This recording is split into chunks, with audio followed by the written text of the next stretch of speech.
Bulletin में खुशामदीद। ईरानी supreme national security council के secretary Ali लारेजानी ने GHQ में army chief field marshal Syed Asim Munir से मुलाकात की। दोनों मुल्कों में दो तरफा ताउन और इलाकाई सिक्योरिटी सूरत हाल पर तफसीली तबादला ख्याल किया गया। ISPR के मुताबिक मुलाकात में दोनों ममालिक के बाहमी ताल्लुकात को मजीद मजबूत बनाने की अहमियत पर जोर दिया गया। खित्ते में मौजूदा दरपेश सिक्योरिटी चैलेंजेस और बदलती सूरत हाल पर भी गुफ्तगू हुई। फील्ड मार्शल सैयद आसिम मुनीर ने खित्ते में अमन और इस्तेहकाम के लिए पाकिस्तान के आज़म का अदा किया और दहशतगर्दी के खात्मे के लिए ईरान से करीबी ताउन की जरूरत पर जोर दिया। उन्होंने बदलती हुई जियो पॉलिटिकल सूरत हाल में स्ट्रेटेजिक ताउन की अहमियत को भी उजागर किया। अली लारेजानी ने खित्ते में अमन के लिए पाकिस्तान के किरदार को सराहा और दोनों मुल्कों के ताल्लुकात को मजीद आगे बढ़ाने के आज़म का इजहार किया। अली लारेजानी ने इलाकाई मसाइल के हल के लिए मुज़ाकरात और शराकतदारी को नागुज़ीर करार दिया। तवील मुद्दती इस्तेहकाम के लिए पाकिस्तान और ईरान के बाहमी ताउन पर इत्तफाक किया गया। पाकिस्तान के दौरे पर आए ईरानी सुप्रीम नेशनल सिक्योरिटी काउंसिल के सरबराह अली लारेजानी का पाकिस्तानी अवाम के नाम ईरानी सुप्रीम कमांडर का पैगाम पहुंचाया। सोशल मीडिया पर खामनाई का पैगाम शेयर किया। ईरानी सलामती के मुशीर के शेयर करदा पैगाम में खामनाई ने लिखा है, वो पाकिस्तान के बावकार और जिम्मेदार अवाम को सलाम पेश करते हैं। हाल ही में सहूनी रजीम ने ईरान के खिलाफ नाइंसाफी पर मबनी जंग मुसल्लत की। पाकिस्तान ने जिम्मेदारी के साथ ईरान का दिफा किया, जो पाकिस्तान के अवाम की पुख्ता और उसूली सोच की अक्कासी करता है। ईरान मुश्किल वक्त में साथ देने पर पाकिस्तानी हुकूमत, पार्लिमान और मुसल्लह अफवाज का शुक्रिया अदा करता है। फील्ड मार्शल सैयद आसिम मुनीर ने कहा है कि कौमी इत्तेहाद सबसे बड़ी ताकत है। पाकिस्तान बैनुल-अक़वामी सतह पर अपना मकाम जरूर हासिल करेगा। सरजमीन का तहफ़्फ़ुज़ और कौमी सालमियत अव्वलीन तरजीह है, इस पर कोई समझौता नहीं किया जाएगा। वो GHQ रावलपिंडी में नेशनल सिक्योरिटी वर्कशॉप के शुरका से खिताब कर रहे थे। फील्ड मार्शल आसिम मुनीर ने अपने खिताब में बैरूनी हिमायत याफ्ता दहशतगर्दी और मालूमाती जंग को नया महाज करार दिया। पाक बहरिया का एंटी शिप बैलिस्टिक मिसाइल का कामयाब तजुर्बा। बैलिस्टिक मिसाइल समंदर और जमीन पर कामयाबी से अहदाफ का निशाना बना सकता है। ISPR ने बताया है, weapon system state of the art, guidance और जदीद सहूलतों से आरास्ता है। Chief of naval staff admiral Naveed Ashraf ने मिसाइल के कामयाब तजुर्बे का मुशाहिदा किया। ISPR के मुताबिक ये कामयाबी पाकिस्तान की टेक्नोलॉजिकल मुहारत और पाक बहरिया के अज़्म का सबूत है।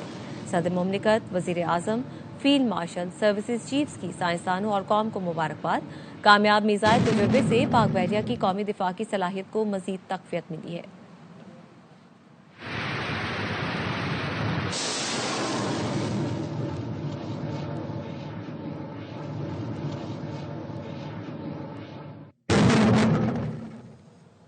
पाकिस्तान कीमियाई हथियारों की रोकथाम की आलमी तंजीम की एग्जीक्यूटिव काउंसिल का मेंबर मुंतखब हो गया। पाकिस्तान को 2026 से 28 की मुद्दत के लिए दोबारा रुकन मुंतखब किया गया। तर्जुमान दफ्तर खारजा के मुताबिक पाकिस्तान को दी हेग में कॉन्फ्रेंस ऑफ स्टेट्स पार्टीज के 30वें इजलास में मुंतखब किया गया। CWC को आलमी सतह का सबसे कामयाब तखफीफ असलहा मुआहिदा करार दिया जाता है। कीमियाई हथियारों की तैयारी, पैदावार, जखीरांदोजी और तलफी पर पाबंदी से मुताल्लिक कन्वेंशन के 193 रुकन ममालिक हैं।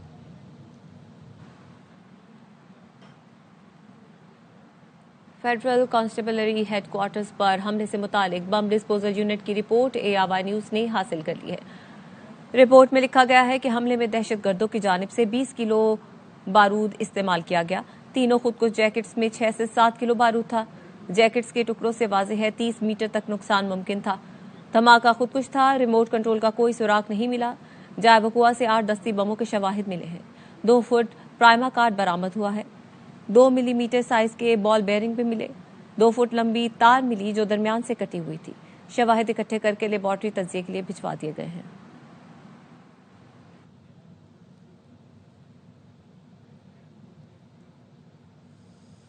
बन्नू में दहशतगर्दों का पुलिस पर हमला। पुलिस की जवाबी फायरिंग से मोटरसाइकिल सवार एक दहशतगर्द हलाक हो गया। एक दहशतगर्द फरार बताया जा रहा है। पुलिस ने फरार दहशतगर्द की तलाश शुरू कर दी है।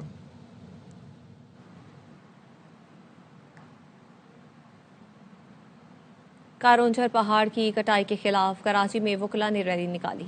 PIDC पर एहतजाज किया। कहा, कारोंझर के बचाव के लिए हर सतह पर एहतजाज करेंगे। वकला के मुतालबे पर कराची बार एसोसिएशन और सिंध हुकूमत के दरमियान कमिश्नर कराची दफ्तर में मुज़ाकरात शुरू हुए। फरीकैन के दरमियान मुज़ाकरात कामयाब हो गए। सूबाई वज़ीर बल्दियात नासिर शाह ने कहा, कारूंझर पर पीपल्स पार्टी का भी वही मौक़िफ़ है जो वकला का है। कॉरपोरेट फार्मिंग और दीगर मामलात पर बातचीत के दरवाजे खुले हैं। चार्टर ऑफ डिमांड वसूल कर लिया है, अभी असेंबली में वज़ीर आला को पेश कर दूंगा। वकला का कहना है, कारूंझर की अराजी 21,000 नहीं 2 लाख एकड़ है, सबको विरसा करार दिया जाए। इससे पहले सिंध हाई कोर्ट बार के वकला ने वज़ीर दाखिला सिंध ज़ियाल अंजार से मुलाकात की और उन्हें यादाश्त और मुतालबात की कॉपी पेश की।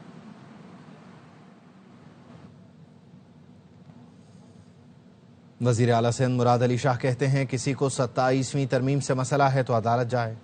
दलील देने वालों का सड़क पर आना नामुनासिब है। बल्दियाती एक्ट के हवाले से कोई दबाव नहीं, MQM को साथ लेकर चलेंगे। कायल से लोगों को कायल करते हैं, रोड पे आके कायल करने वाली मुझे बात समझ नहीं आई है। जिन लोगों का काम दलील देना है उनके लिए नामुनासिब। अगर किसी कानून पे इतराज है, बल्दियाती एक्ट में वो कौन सी तरमीम ला रहे हैं? क्या MQM के दबाव में आकर ला रहे हैं? अभी तक वो तरमीम मेरे सामने नहीं है। हमने कुछ डिस्कशंस की हैं, किसी के दबाव में नहीं। हम मुत्तहिदा कौमी मूवमेंट को साथ लेके चलेंगे। जो भी तरामीम होंगी, चेयरमैन बिलावल भुट्टो जरदारी जब 26वीं तरमीम थी और इवन 27वीं तरमीम पे डिस्कशन के लिए माहौल पैदा किया, तो ये खुलेआम आएगी। 4 दिसंबर को पहला इजलास है नेशनल फाइनेंस कमीशन का, फैसला नेशनल फाइनेंस कमीशन करेगा। अलीमा खानम को इंसदादे दहशतगर्दी अदालत ने जाने की इजाजत दे दी। अलीमा खानम को 26 नवंबर एहतजाज केस में अदालती तहवील में लेने का हुक्म दिया गया था। मजीद क्या तफसीलात है जानेंगे बाबर मलिक से, बताएगा बाबर।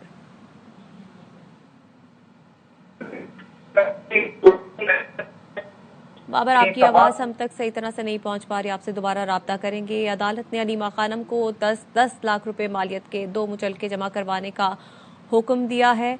आपको बता रहे हैं कि अलीमा खानम को इंसदादे दहशतगर्दी अदालत से जाने की इजाजत दे दी गई है। बाबर मलिक, बताइएगा। समात जो है वो उसमें पेशरफ्त नहीं हो रही। प्रोसिक्यूटर की इस्तदा पर अदालत ने अलीमा खानम को अदालत की तहवील में लेने का हुक्म दिया। अलीमा खानम जो ही अदालत से बाहर निकली तो उन्हें तहवील में ले लिया गया, अदालत मुंतकिल किया गया।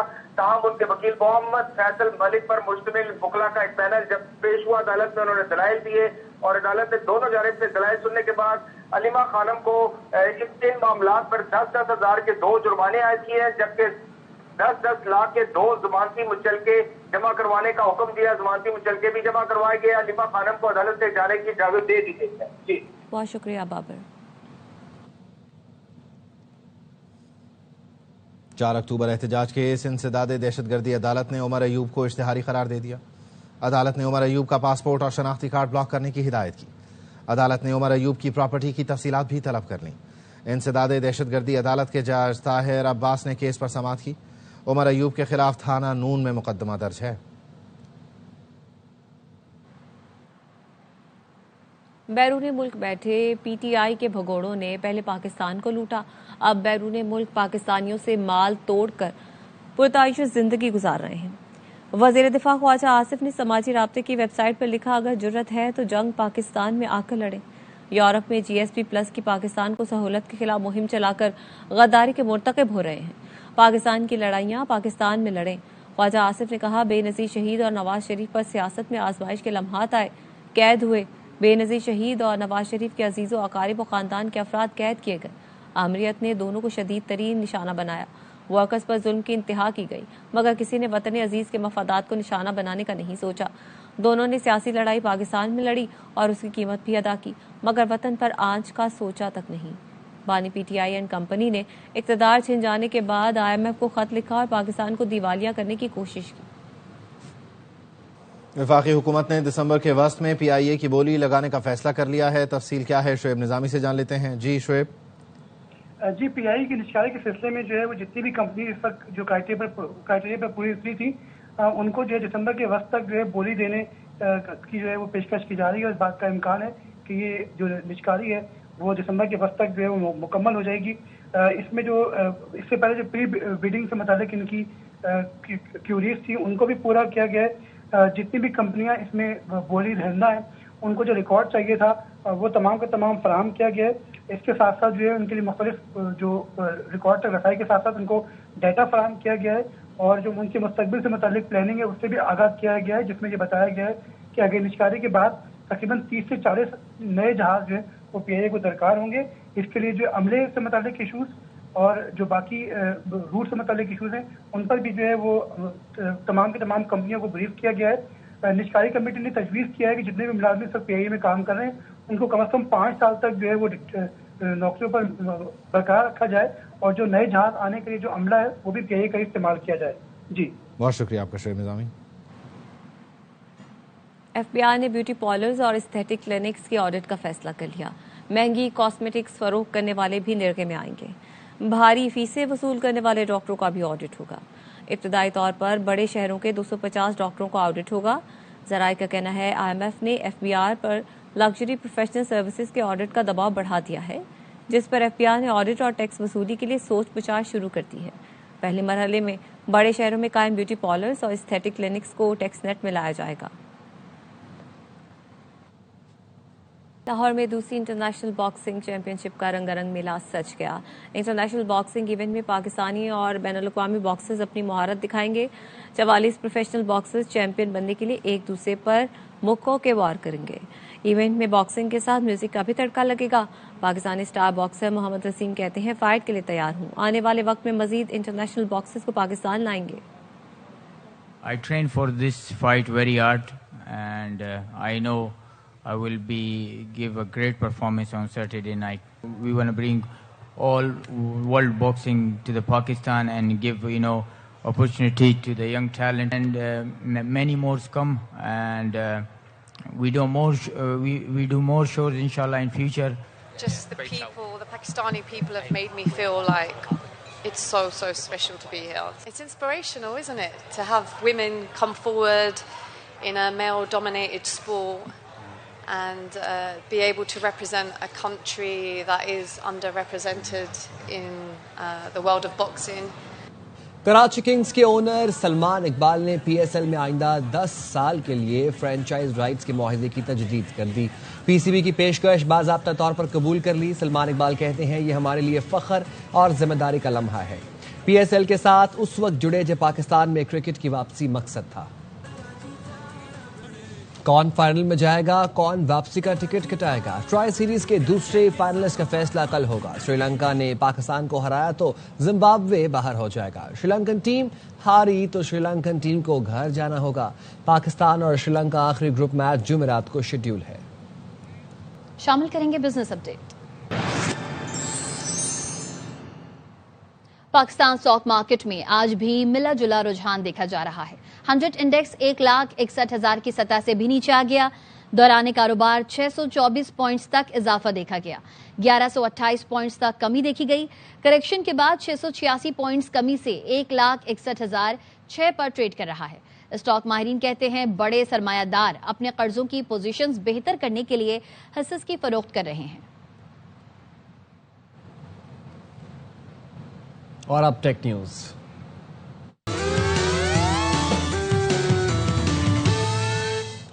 अमेरिका में ड्राइवर के बगैर चलने वाली रोबो टैक्सी सड़कों पर आ गई। लॉस एंजलिस और सैन फ्रांसिस्को में रोबो टैक्सी सर्विस शुरू हो गई। शहरियों ने टैक्सी में अपने दिलचस्प सफर की वीडियोस सोशल मीडिया पर शेयर की।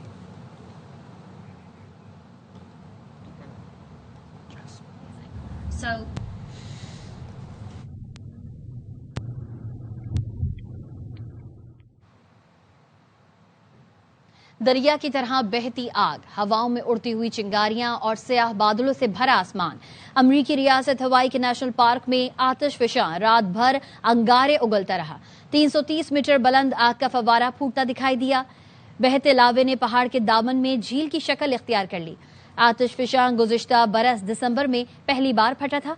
अब तक वक्फे से 37 बार फट चुका है। न्यूज़ बुलेटिन से फिलहाल इतना ही। आप देखते रहिए यार बार।